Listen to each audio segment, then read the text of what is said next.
Boa tarde, pessoal. Tudo bem com vocês? Bem-vindos à nossa 12ª edição de MateWeb, UTFPR. Desta vez, o nosso convidado é o professor Aldo Bazán, professor da Universidade Federal Fluminense, que vai nos falar sobre o axioma da escolha. Então, eu vou ceder agora a palavra com os alunos André e Luiz, que vão comentar um pouco sobre a formação, a parte do currículo do professorado. Por favor, André ou Luiz, podem intervir agora. Boa tarde. O professor Dr. Aldo Bazán fez seus estudos de graduação na Universidade Nacional de Callao, na cidade de Lima, Peru. Concluiu o mestrado em matemática pela Universidade Federal do Rio de Janeiro, dissertando sobre uma prova da desigualdade ótima de Sobolev no RN, utilizando o transporte ótimo de massa. Realizou seu doutorado em matemática pela Universidade Federal do Rio de Janeiro, sendo a tese uma análise da desigualdade de Caffarelli com Nirenberg, clássica no RN, um sistema de leis de conservação em vários tempos, e uma equação tipo Hamilton-Jacobi, no RN. Tem experiências nas áreas de análise real, teoria geométrica da medida e equações diferenciais parciais. Atualmente trabalha na Universidade Federal do Fluminense. Algumas de suas linhas de pesquisa são análise convexa, análise funcional, desigualdades funcionais. Alguns de seus projetos de pesquisa atualmente sobre as menores constantes na desigualdade de Lev-Fiding, a noção de hipercontratividade do semigrupo associado ao Laplaciano fracionário, o estudo sobre os autovalores do Laplaciano fracionário. E também alguns de seus projetos de ensino, são eles: elementos do conceito de subdiferencial em RN, sobre as funções convexas e quase convexas definidas em RN. Passo agora a palavra para o professor Aldo. Professor, a palavra é toda sua. Bom, primeiro, obrigado pela apresentação, obrigado pelo convite nesses seminários. E, bom, queria agradecer essa oportunidade aqui e também agradecer a presença de vocês, de todo mundo que está aqui online, né? Então, o assunto que eu venho para falar para vocês hoje é o axioma da escolha. Em princípio, o assunto ele não vai ter novidade para quem já trabalha com o axioma da escolha. Então, não vai ter um grande resultado e nem um resultado novo. O que eu pretendo apresentar é mais um resumo, um grande resumo dos pontos principais que são conhecidos e que podem ser trabalhados, inclusive, numa graduação, né? Tanto é que tem até uns 2 ou 3 trabalhos que eu estou fazendo com alguns alunos da Universidade Federal Fluminense, que eles estão, basicamente, são trabalhos sobre o axioma da escolha, né? Aplicações do axioma da escolha. Então, acredito que o assunto tem um potencial muito grande e é suficientemente robusto para dar ferramentas e suficientemente interessante para questionar os alicerces do conhecimento da matemática. Então, vou compartilhar a tela com vocês, se todo mundo está conseguindo ver a tela, os slides, né?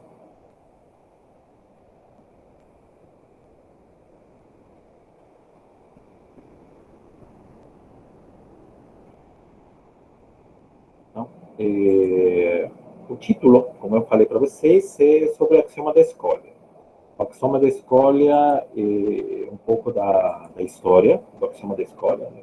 Uma coisa muito sucinta, muito simples. Algumas implicações e algumas equivalências do axioma da escolha, conhecidas, e dar pelo menos uma ideia de como que funcionam essas equivalências. Então, o primeiro, em relação à história, a história do axioma da escolha é controversa. Ela surgiu no início do século XX. E esse axioma, quando ele foi proposto, quando ele foi usado pelo Zermelo, gerou uma febre. E até agora tem gente que se sente desconfortável com o axioma da escolha. O axioma da escolha basicamente diz que eu posso escolher. O nome está dentro da ação do axioma.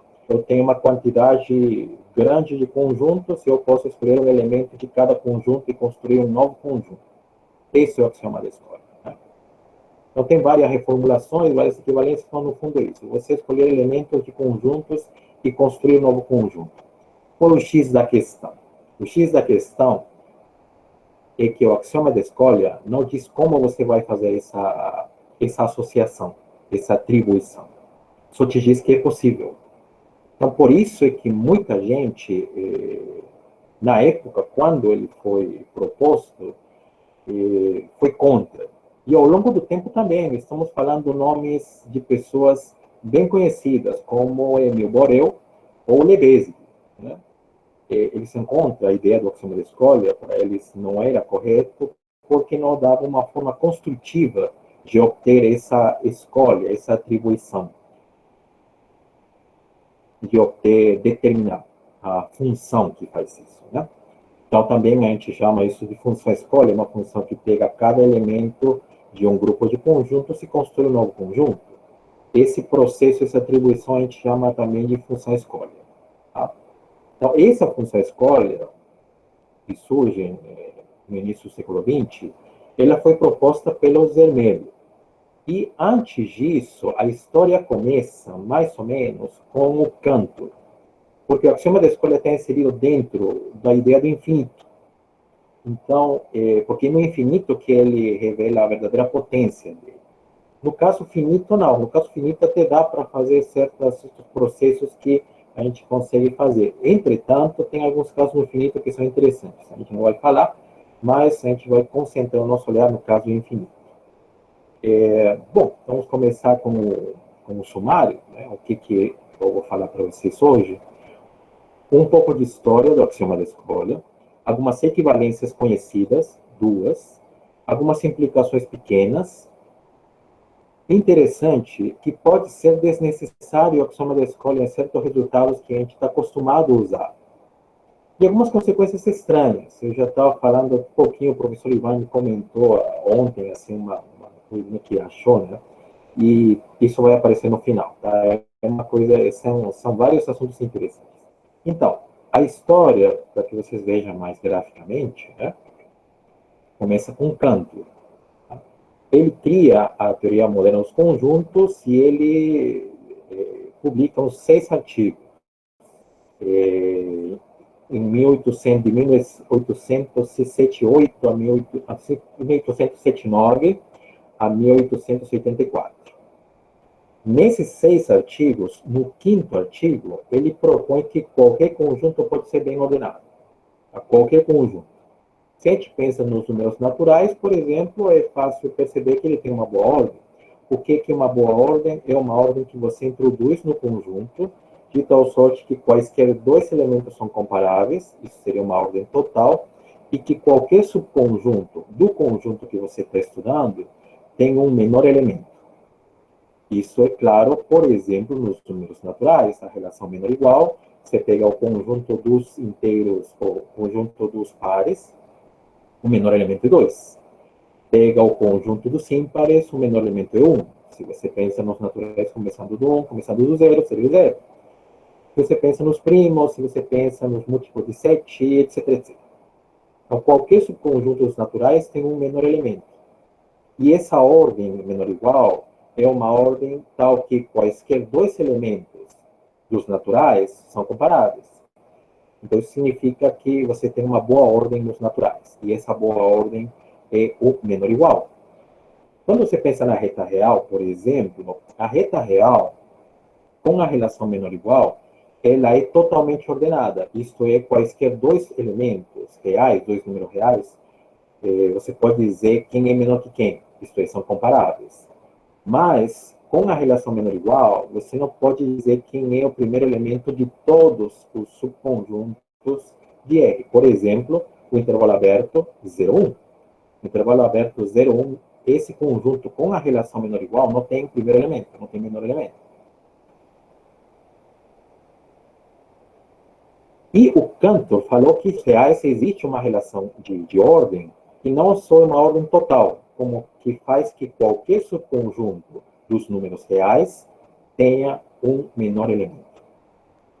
Isso é estranho, mas é isso que ele falou. No artigo que vocês têm na tela, basicamente diz isso, né? É claro que eu não estou muito ciente, né, do alemão, eu não sei falar alemão, mas é fácil botar no Google Tradutor. E aí, basicamente, vocês vão ver o título do artigo, 1883. Bom, uma vez que ele propõe que todo conjunto pode ser bem ordenado, surge depois do Cantor, depois da ideia do Cantor, surge o Zermelo. O Zermelo, ele fornece a primeira prova de que todo conjunto pode ser bem ordenado. Essa primeira prova é feita numa carta que ele escreveu ao Wilhelm Hilbert, que eles conheciam na época. O 24 de setembro de 1904, só temos data para a origem do axioma da escola. O artigo é esse que vocês têm na tela, basicamente uma carta que ele escreve para o Wilhelm Hilbert, e ele prova que todo conjunto pode ser bem ordenado. O que ele usa? O axioma da escola, o que a gente chama de axioma da escola. É isso que ele usa.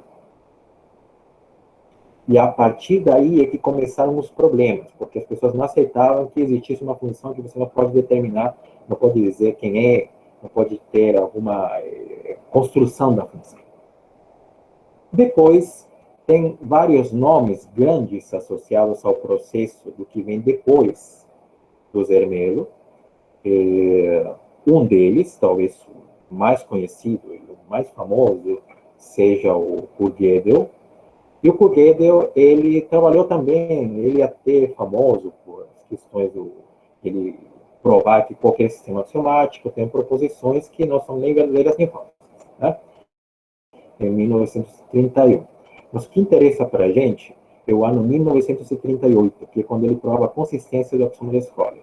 A consistência do axioma da escolha significa que você introduz o axioma da escolha nos axiomas da teoria dos conjuntos, que existe uma teoria dos conjuntos que a gente chama de Zermelo-Fraenkel. Tem vários axiomas.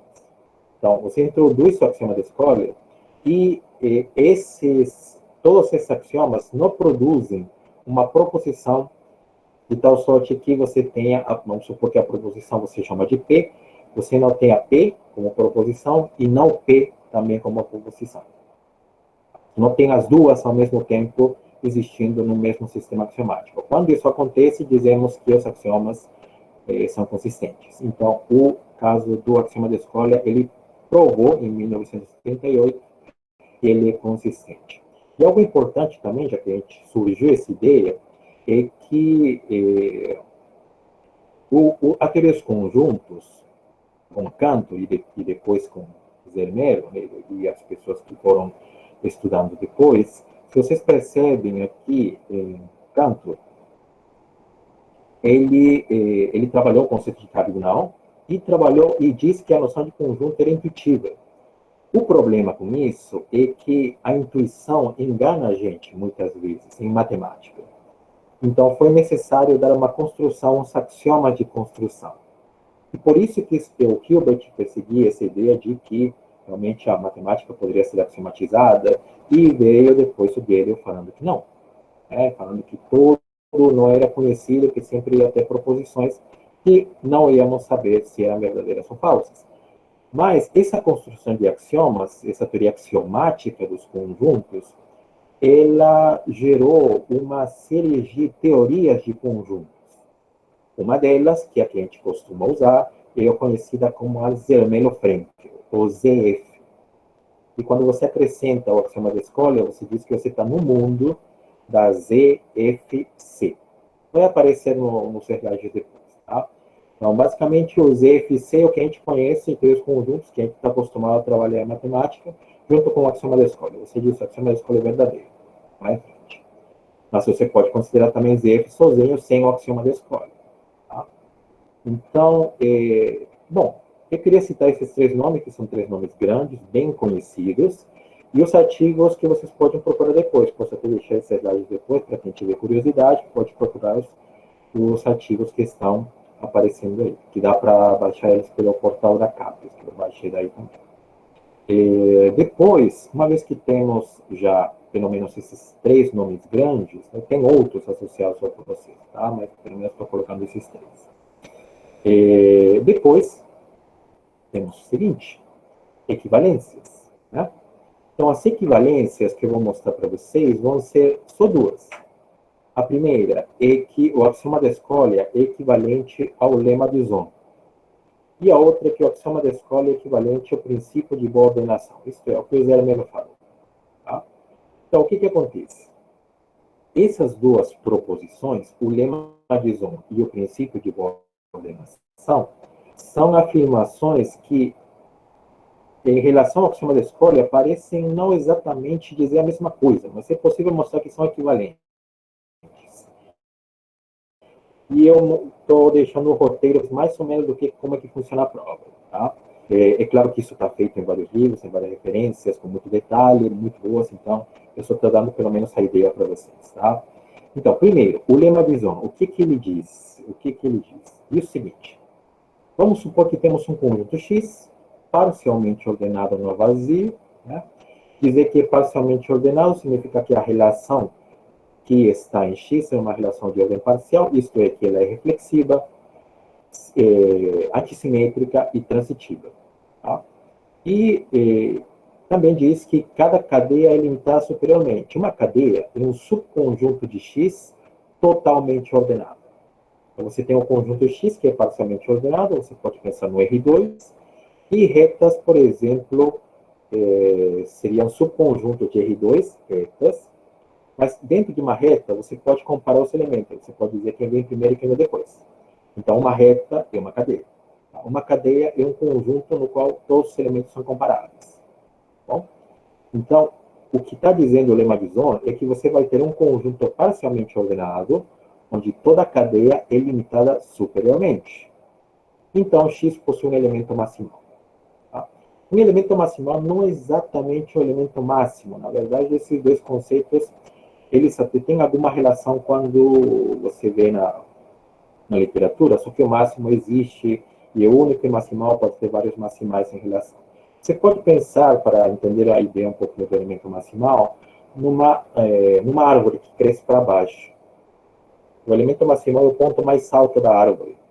Mas quando você olha para o elemento maximal, você não vai querer saber o que vem antes dele, e sim depois dele. Em que sentido? Quando você fala de elemento máximo, por exemplo, de um conjunto, você pode pensar no intervalo 0, 1. O elemento máximo do intervalo 0, 1 é 1. É o elemento máximo. Como é que você sabe que é 1? Porque tudo que vem antes de 1 fica por baixo dele. É menor ou igual que 1, usando a relação menor ou igual. Então, no intervalo 0, 1, o 1 é o elemento máximo, porque você olha para os elementos que vêm antes dele e você compara com ele. No caso do elemento maximal, você vai comparar com o que vem depois, não com o que vem antes. Então, por isso é que não é exatamente a mesma coisa. E pode ter vários maximais. Você pode pensar, por exemplo, se você trabalha numa empresa e tem a seção, sei lá, o departamento de recursos humanos, o departamento de pagamento, o departamento de sei lá, pode ser de pessoas, pode ser chefes dos departamentos. Então, cada uma dessas seções, a seção de recursos humanos, a seção de pagamento e a seção dos chefes, cada um deles tem um gerente, vamos dizer assim, né? Um chefe, né, de cada seção. Então, cada chefe é um elemento maximal. Você pode pensar dessa forma também.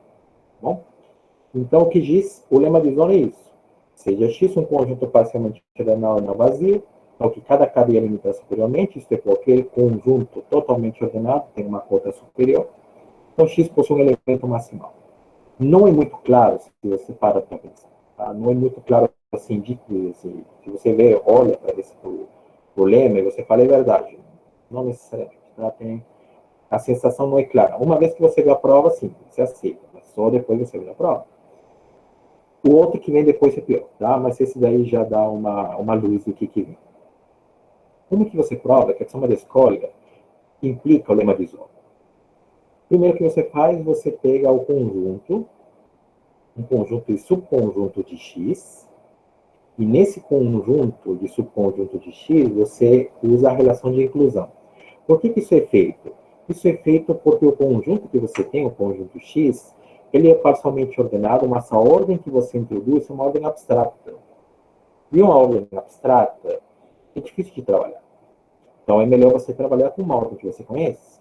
Uma ordem que a gente conhece é a inclusão entre conjuntos.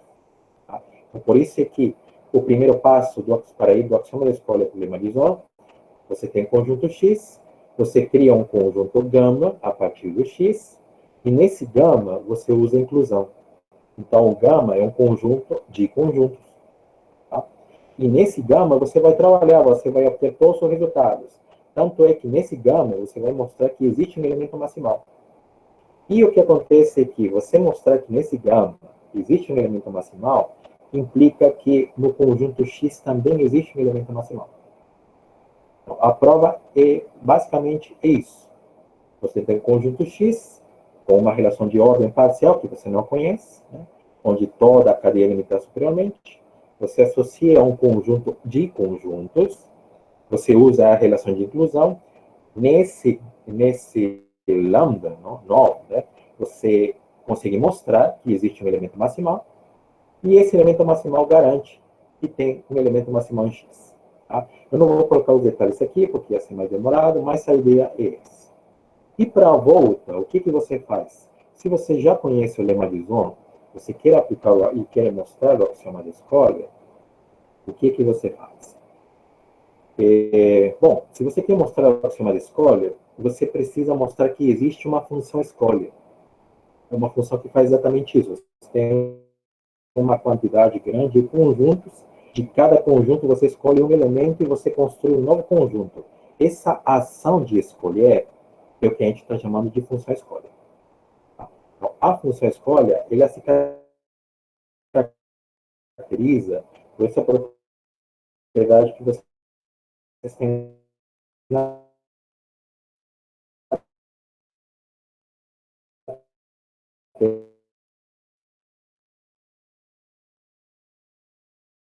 tá?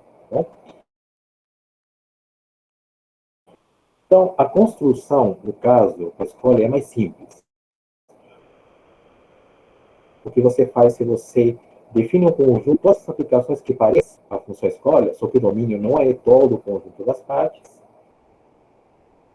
Esse conjunto e todas essas funções que parecem função escolha, que parecem um conjunto de funções escolha, na verdade, esse conjunto tem um maximal. Pelo lema de Zohn. E esse maximal vai ser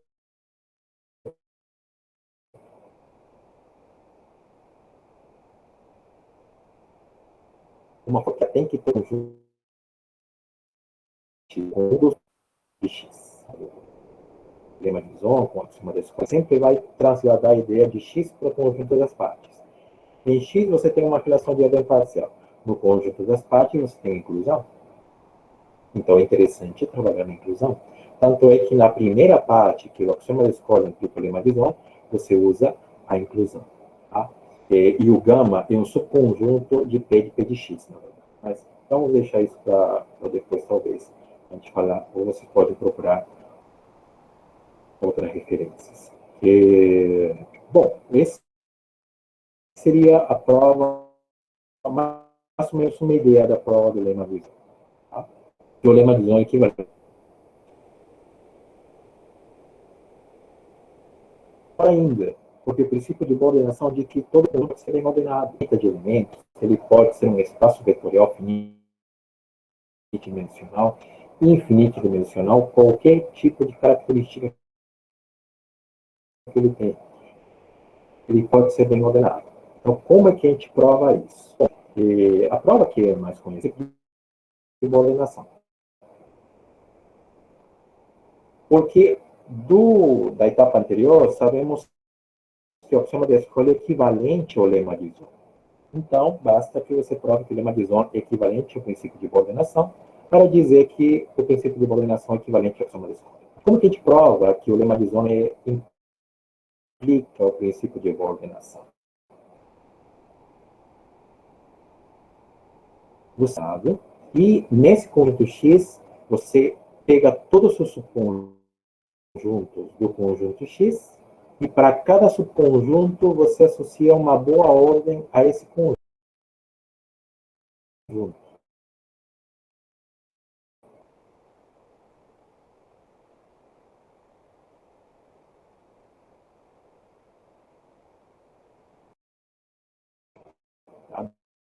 Dá para provar.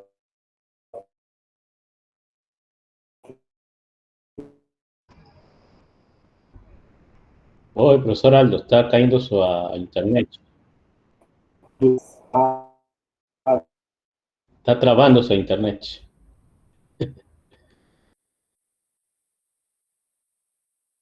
Um subconjuntivo.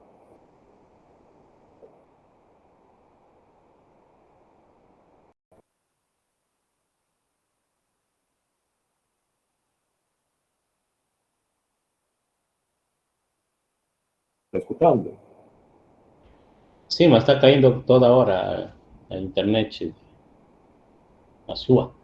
Quero ver se pode ser também. Viu? Acho que é. Agora foi? Agora sim, vamos ver se não trava, né? Ah, internet. Tem muito o que fazer.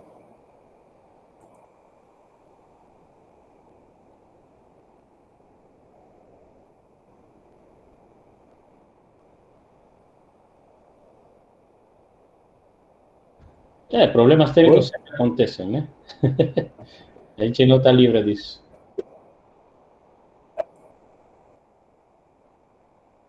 Uhum. Bom, continuando com a história. É... Hum.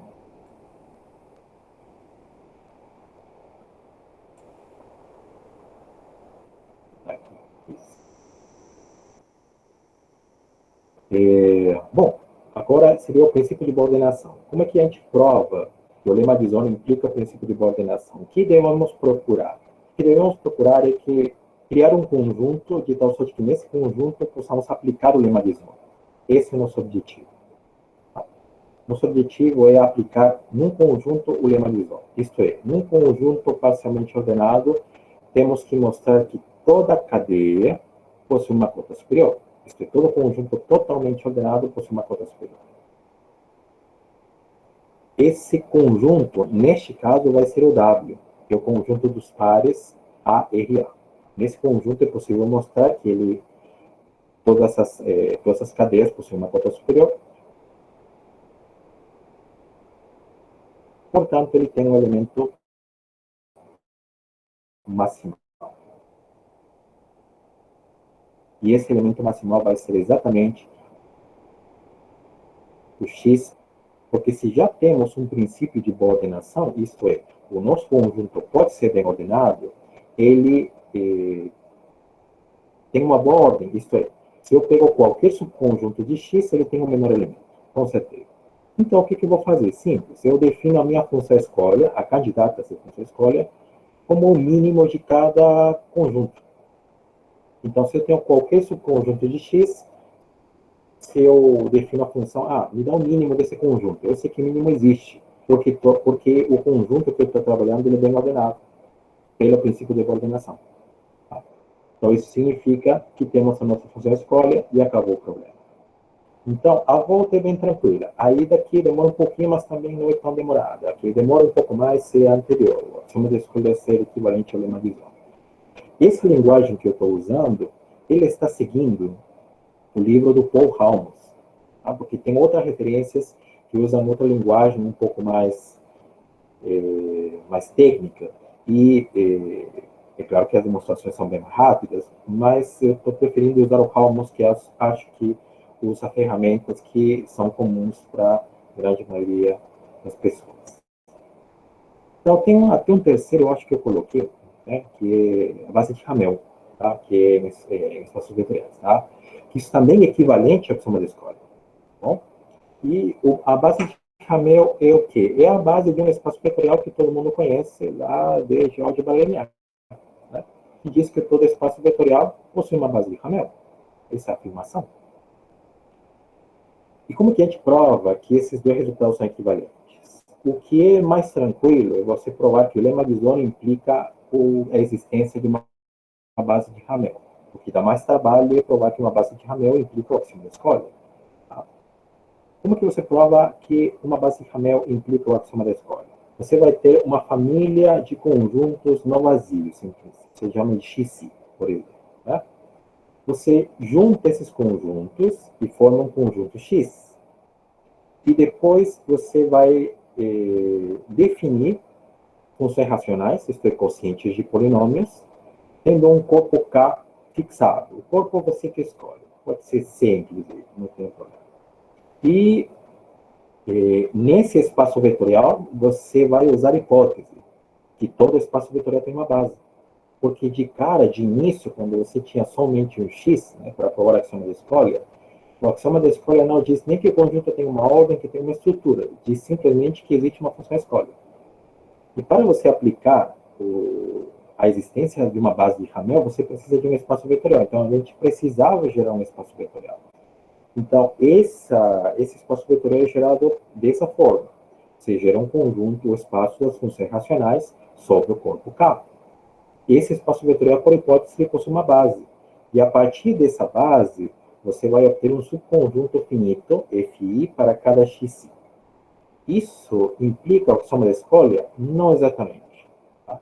Isso implica uma versão dele, que a gente chama de axioma da múltipla escolha. E é exatamente essa última parte que vocês têm na tela. Cada Xi possui um subconjunto finito Fi. Esse é o axioma da múltipla escolha. Só que, na teoria de Zermelo-Fraenkel, na teoria ZF, é possível mostrar que o axioma da múltipla escolha implica o axioma da escolha. Por isso é que você consegue fechar o circuito. Bom, pelo menos na ida, né? Agora, na volta, o lema de Zon, que é equivalente ao axioma da escolha, implica que todo espaço vetorial tem uma base. E tem mais direto. O que você faz? Você pega a coleção de todos os conjuntos linearmente independentes do espaço vetorial que você já tem, e define uma relação de ordem parcial nesse conjunto de espaço vetorial, nesse conjunto de conjuntos. E uma vez que você define uma relação de ordem parcial, você prova que toda cadeia possui uma cota superior. Novamente, o lema de Zon. E do lema de Zon, você sabe que, se isso é verdade, você vai ter um elemento maximal. Esse elemento maximal vai gerar todo o espaço. As palavras, esse elemento maximal M, obtido a partir do lema de Zon, é aquele que vai ser uma base de Hamel do espaço vetorial. Tá? Então, isso daí é tranquilo, você pode achar essa volta, lema de Zon implica a existência de uma base de Hamel, e várias referências. Interessante que a prova de que uma base de Hamel implica o axioma da escolha não foi feita senão até 1984. É razoavelmente recente. E uma prova que é interessante, ela nem é muito demorada, não. O artigo é pequeno e é bem interessante. Né? E depois, algumas implicações. Tá? As implicações que temos é que a união de conjuntos enumeráveis de conjuntos enumeráveis é enumerável. Isso usa a axioma da escolha? Usa. Outra, que existe uma função que é fracamente convexa, mas não é convexa. Usa a axioma da escolha? Usa.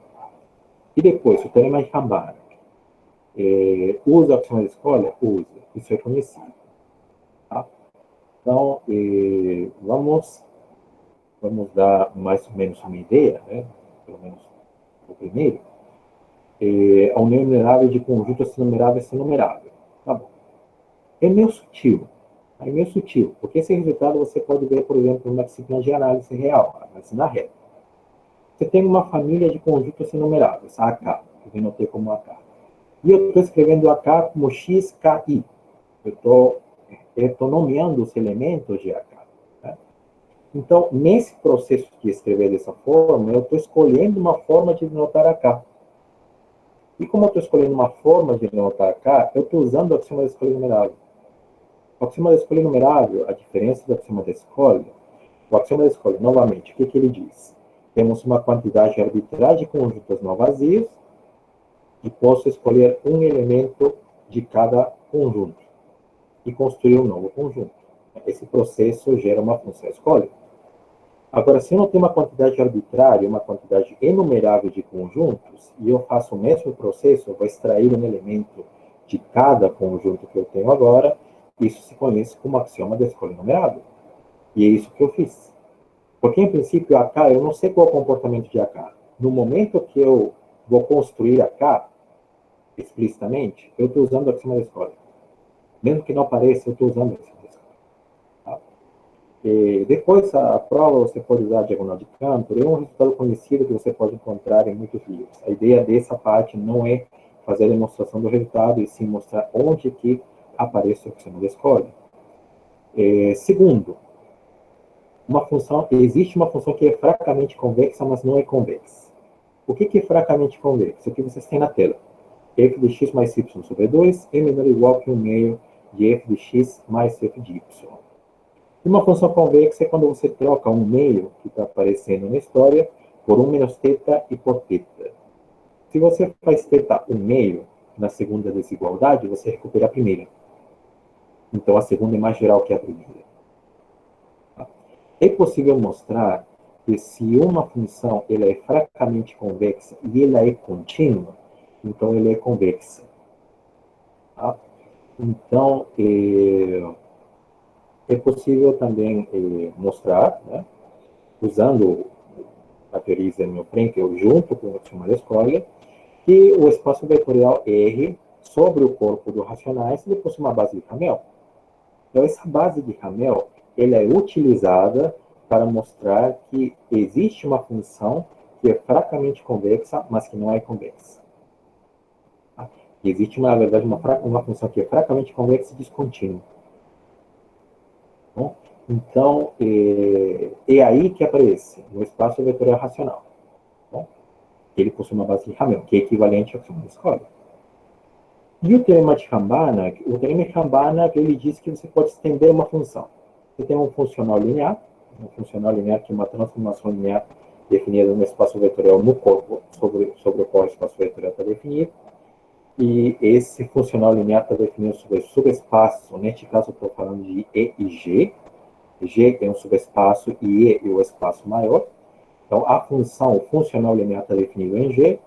E o que diz o teorema de Rambanach é que você pode estender essa G para estar definida em todo E. Para essa extensão ser verdadeira, você vai controlar.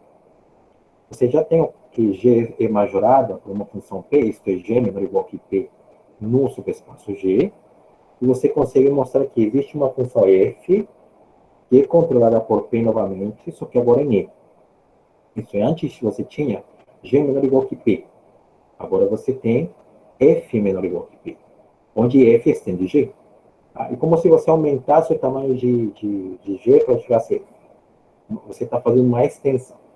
Então, a existência dessa extensão é via o lema de Zon.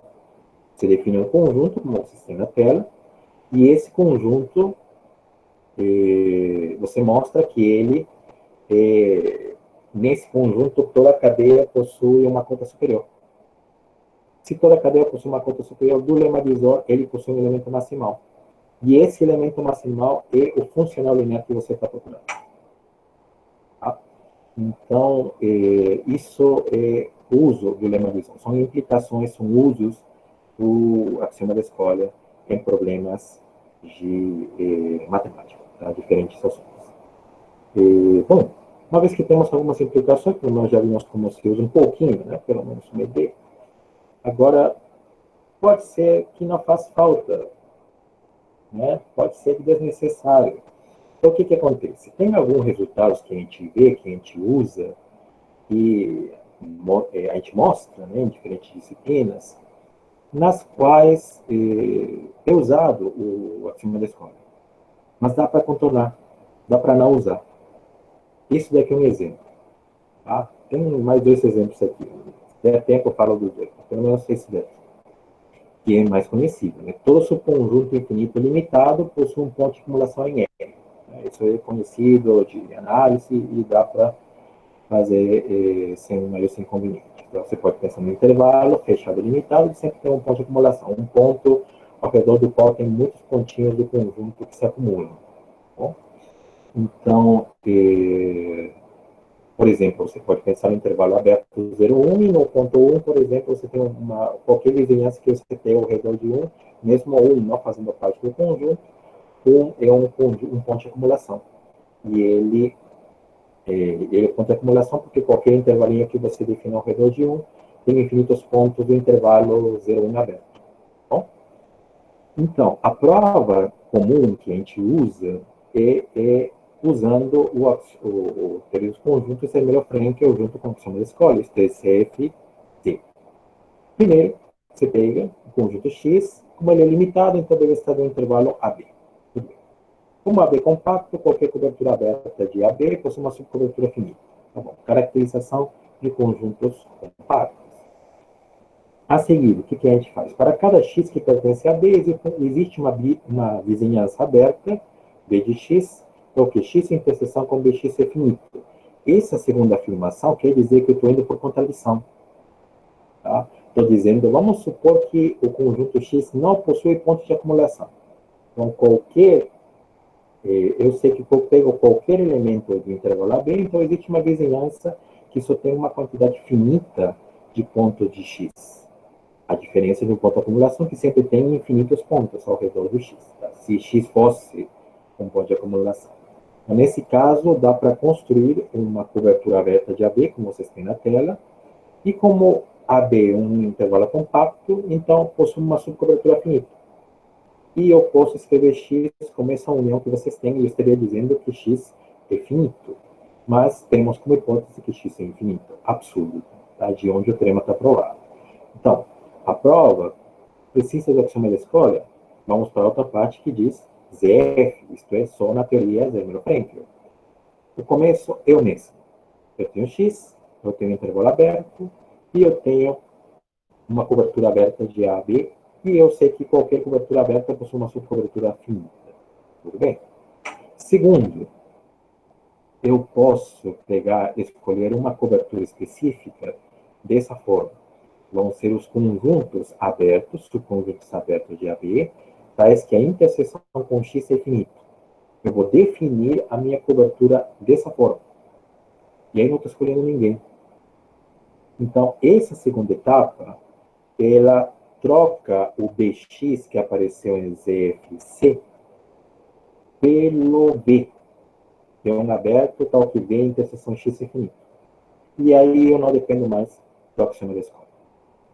Tá? É uma questão um pouco mais sutil do que a gente costuma fazer, mas é exatamente isso que acontece. Tá bom? Um outro exemplo sobre espaço fechado compacto são compactos, né? E talvez isso aqui pode ser talvez interessante, né? Qualquer função contínua é uniformemente contínua. Também, a gente usa novamente ZFC. Em CFC, o que fazemos? Pegamos um x que pertence ao intervalo 0, 1 e escolhemos um Δx tal que essa implicação é verdadeira. Então, uniformemente contínua, precisamos de um delta, né? Porque o que queremos é que a nossa função pegar dois pontinhos quaisquer no domínio muito próximos e as imagens desses pontos têm que estar muito próximas. Então, o que queremos é isso, né? E para isso, precisamos achar um delta conveniente. Nosso objetivo é achar o delta. Então, para cada x, eu posso escolher um delta tal que essa implicação é verdadeira? Posso fazer. E, nesse caso, a gente vai escolher a coleção X, definida da forma que vocês têm na tela, e ela vai ser uma cobertura aberta, de 0, 1. E como 0, 1 é compacto, então vai existir um subconjunto finito, tal que esse conjunto de x, onde x pertence a ele, é uma subcobertura finita. E como o de x depende, na verdade, do delta x, quem dá a cara de o de x é o delta x, e x pertence a i, onde i é finito, então eu posso definir o delta como o mínimo dos delta x sobre 2. E aí acabou o problema. Então, esse é CFC, tudo bem. Agora, em ZF, a segunda e a terceira etapa são as mesmas. São exatamente iguais. Tá? A primeira é que é diferente. A primeira, eu posso definir nx, o mínimo dos naturais, tais que pego qualquer elemento em 0, 1, e eu vejo um intervalinho ao redor de x, para a esquerda um n, para a direita um n. Isso é o tamanho 2 sobre n. E eu escolho nx que satisfaz isso, e o delta x vai ser 1 sobre nx. E vai para frente. E nesse caso, novamente, eu estou pulando o uso do axioma da escolha. Isto é, ele não é necessário. Ele não é necessário para o meu trabalho. Bom? E algumas consequências estranhas, somente para que vocês possam procurar na literatura depois, caso vocês tenham interesse, né? Por exemplo, a existência do conjunto de Vitali. É um conjunto que não é Lebesgue mensurável. Lebesgue mensurável traz a ideia de volume. Em geral, quando você quer medir conjuntos, por exemplo, no R3, você associa em um subconjunto de R3 o volume, em geral, a um conjunto que tem massa. Tá? Mas é estranho ter um conjunto que você não consiga medir. Por mais estranho que pareça, você pensa que tem alguma forma de medir. Usando o axioma da escolha, é possível mostrar que tem um conjunto que você não vai conseguir associar um volume a ele. Tá? E o axioma da escolha aparece no processo quando você faz a prova, porque você vai criar classes para provar a existência desse conjunto de Vitali.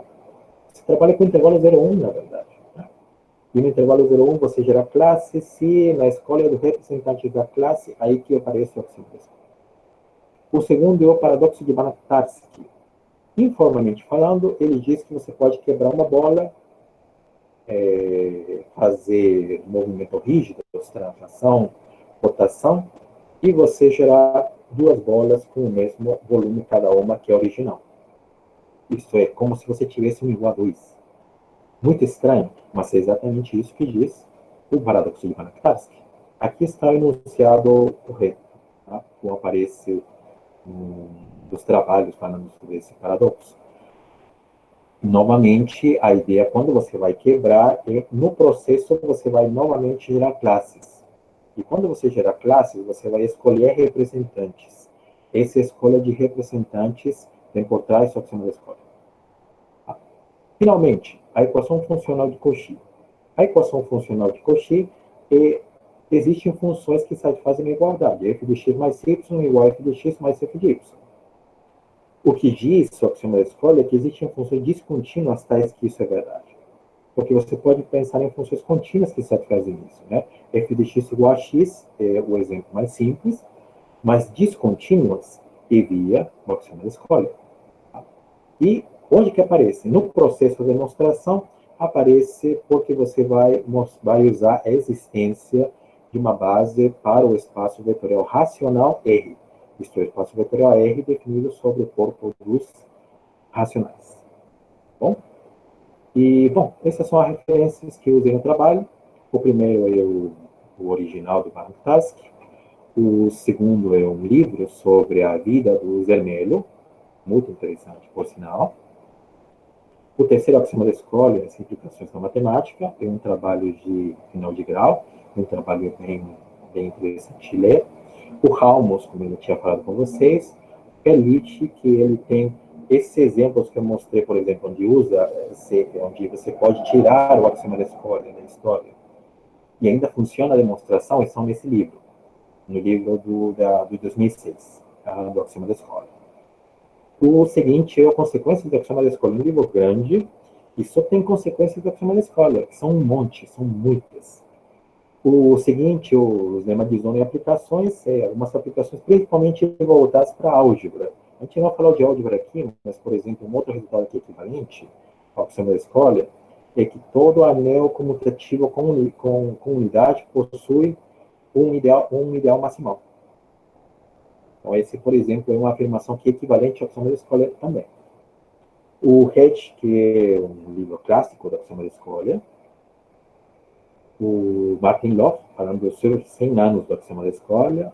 Novamente, falando do axioma da escolha de Zermelo, Origens, o livro de Moore, de 1982. O Tremel Banach-Tarski na circunferência, em 2019, um texto em português, que eu acho que pode ser interessante para quem tiver interesse.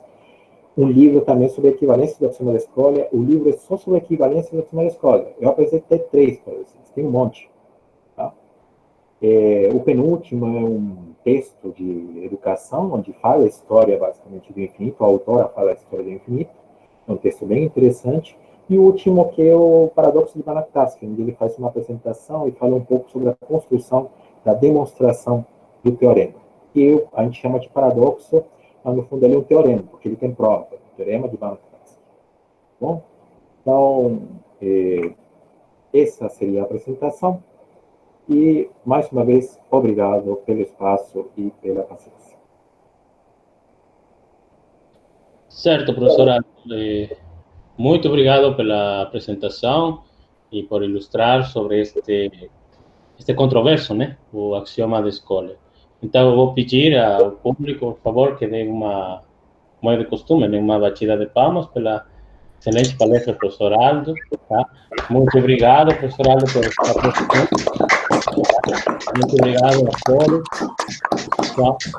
E agora sim, eu gostaria, por favor, que ou libere o microfone, já podem comentar e fazer algumas perguntas para o professor Aldo, ou escrever aqui no bate-papo, tá? Só faço lembrar rapidinho que tem uma lista de presença aqui do lado, por favor, se deem uns minutos para preencher, tá?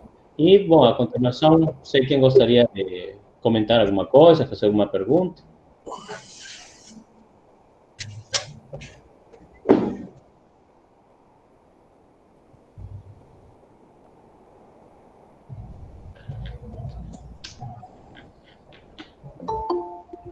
Então, uma coisa que eu estudei um pouquinho sobre aquele paradoxo de Banach-Tarski, né, o que você comentou, né, professor Aldo, que é basicamente assim, né, você tem uma bola de volume 1, né, só para dizer um pouquinho, para explicar um pouquinho mais, existe uma forma de dividir a bola em 5 partes, tá? Você divide em 5 partes, 2 dessas partes, adequadamente, você encaixa, e as 3 você encaixa, sem esticar, sem fazer nada, do jeito que você dividiu.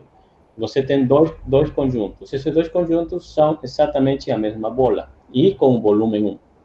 Então, de uma bola, você obtém 2 bolas. E também, o mais conhecido, né, tem um livro de Wapner, que se chama O Feijãozinho e o Sol, traduzindo, né, que fala também a mesma ideia, né, que se você tem um feijão, tá, de um feijãozinho, você tem como dividir o feijão em 5 partes também. Essas 5 partes você as reencaixa novamente e, como resultado, você vai ter o sol. Então, você aumenta, digamos, o volume. Isso é verdadeiro, isso é provado, basando-se no axioma da escolha, tá? Mas é um pouco difícil de acreditar, né? Porque uma prova matemática não é plausível no ambiente físico, atualmente. Porque não posso pegar uma laranja, dividir em 5 partes e obter 2 laranjas. Isso é, basicamente, para a nossa intuição, impossível, mas está provado. Até porque é um teorema, então ele tem prova, e aí também, por exemplo, a gente percebe que a noção de volume, que intuitivamente a gente tem, que é formalizada pela teoria da medida, quando você pensa em medida Lebesgue, essa quebra que você faz dessa bola, ele gera conjuntos não mensuráveis. Essa quebra que a gente faz tem que ser não mensurável, porque se fosse mensurável, pela teoria da medida, isso é impossível. Então, os conjuntos que a gente gera pela quebra do paradoxo, eles têm que ser não mensuráveis. Isso é consequência desse processo também. É verdade. Bem, então, pessoal, alguém gostaria de fazer alguma pergunta, comentário?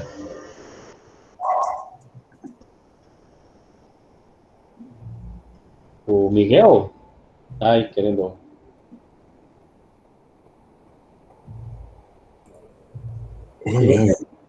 Oi. Oi, tranquilo. Tá bom, tá bem interessante. Tá interessante, foi bem interessante. Parabéns. Esses trabalhos, professor Aldo, sua apresentação são trabalhos de iniciação científica que você está orientando lá na Fluminense?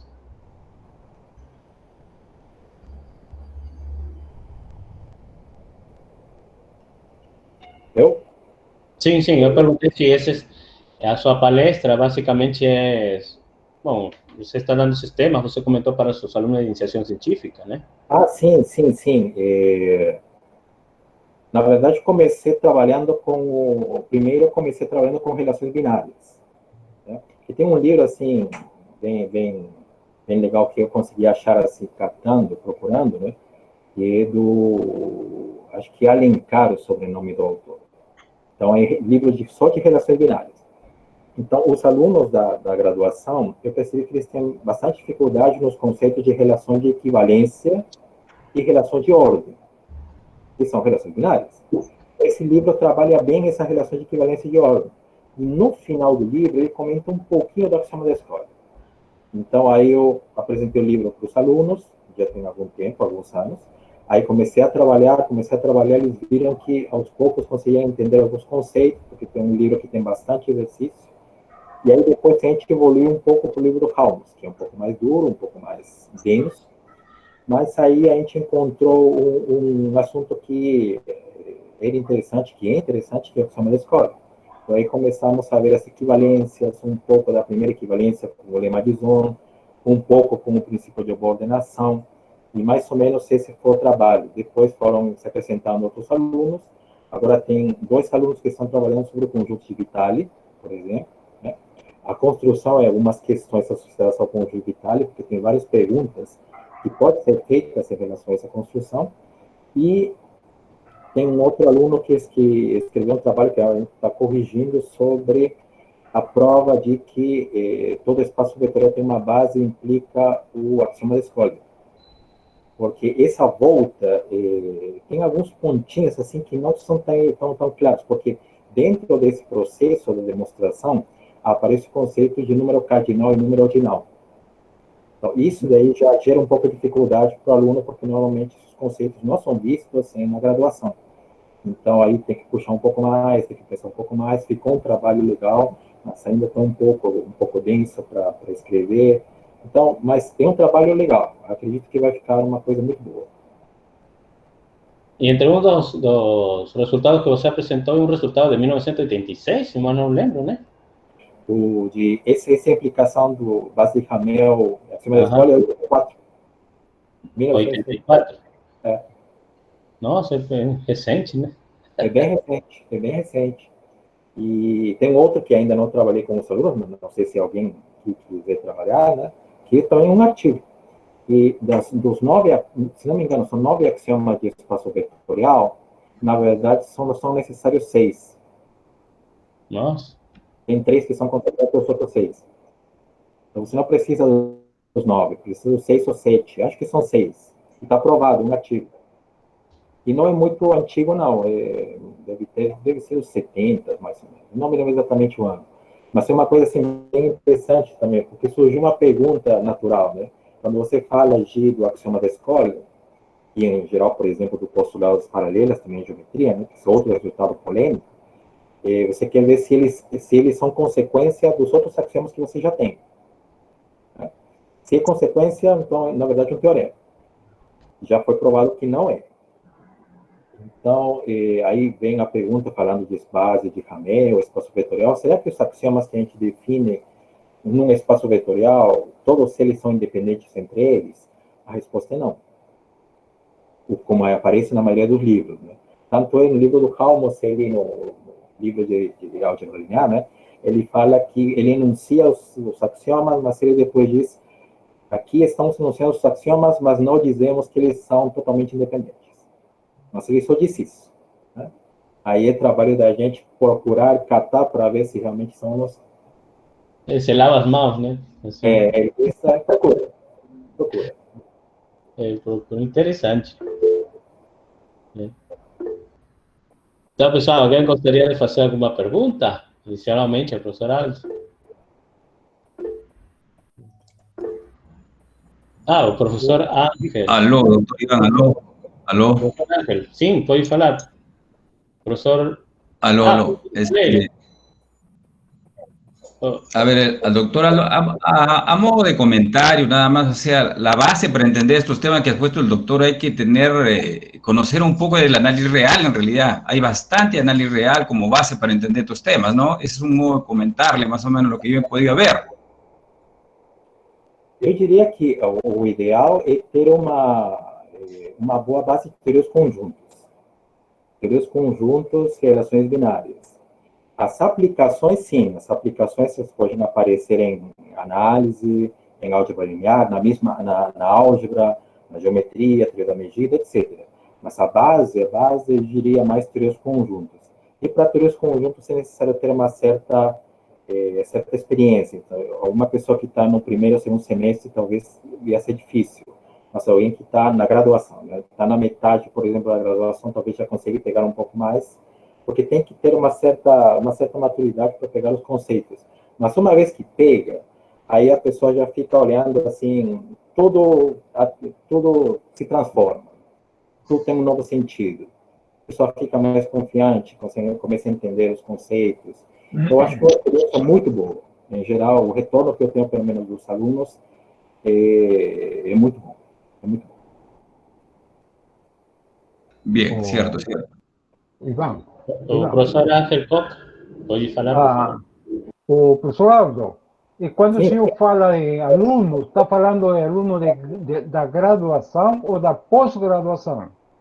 Não, seria aluno da graduação. Da graduação, no bacharelado em matemática, né? Na matemática, né? Graduação em matemática do último semestre, do penúltimo, 3 últimos semestres, talvez, já tem uma certa experiência em manipular conceitos. Tá. E daí pode aparecer o trabalho de TCC, o trabalho final? Sim, sem dúvida. Sem dúvida.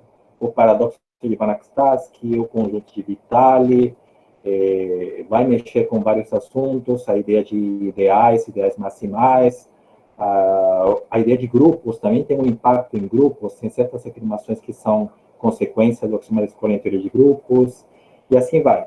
Então, tem muita coisa que eu acho que dá para fazer TCC tranquilamente. Tá bom, obrigado. Ainda mais, né, professor Aldo, que tem este fundamento sobre o teorema de Banach, né, que é o ápice dos analistas, né? É o começo da análise. E ele o teorema de entrada, o teorema de entrada da análise funcional. Isso, por exemplo, dá ao aluno a chance de ver pela primeira vez um teorema desse mundo.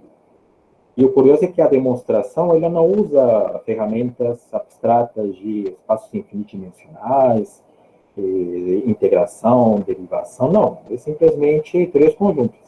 A prova do teorema de Banach, como eu mostrei para vocês, é teorias conjuntas. Então, já uma teorias conjuntas mais demoradas, por exemplo, o conceito que o professor Coca tinha perguntado, por exemplo, o conceito de ordinal, cardinal, acho que isso já puxa um pouquinho para alguém que já tem um pouco mais de experiência. Talvez no início de mestrado, talvez seja interessante, mas isso já é aprofundar um pouco mais, porque tem vários resultados. Tem até um vídeo, uma palestra que teve na Bahia, falando sobre o axioma da escolha e as partições. Né? Esse vídeo está no YouTube.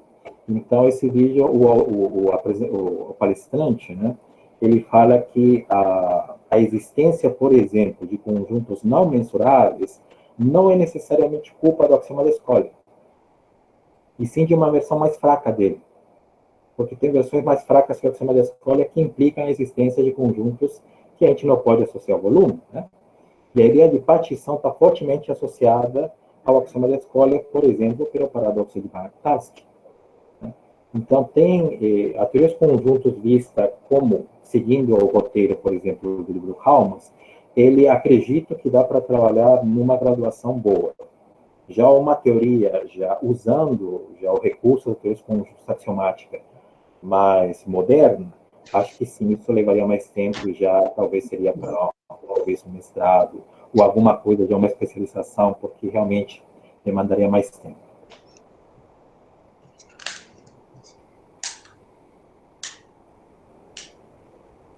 Certo, professor. Um comentário adicional, né, sobre aquele negócio do paradoxo de Banach-Tarski. Bem, você usa a cada instante que a bola, né, de volume 1 possui pontos infinitos, certo? E você faz a divisão e tudo isso, mas você começa dessa hipótese, né, que tem uma bola de pontos infinitos. Se você parte para o mundo real e você pega, por exemplo, uma laranja, a quantidade mínima, né, que fisicamente a gente conhece, que está subdividida, a laranja são os átomos. E, fisicamente, já se conhece a quantidade de átomos que existem no universo. E essa quantidade é finita.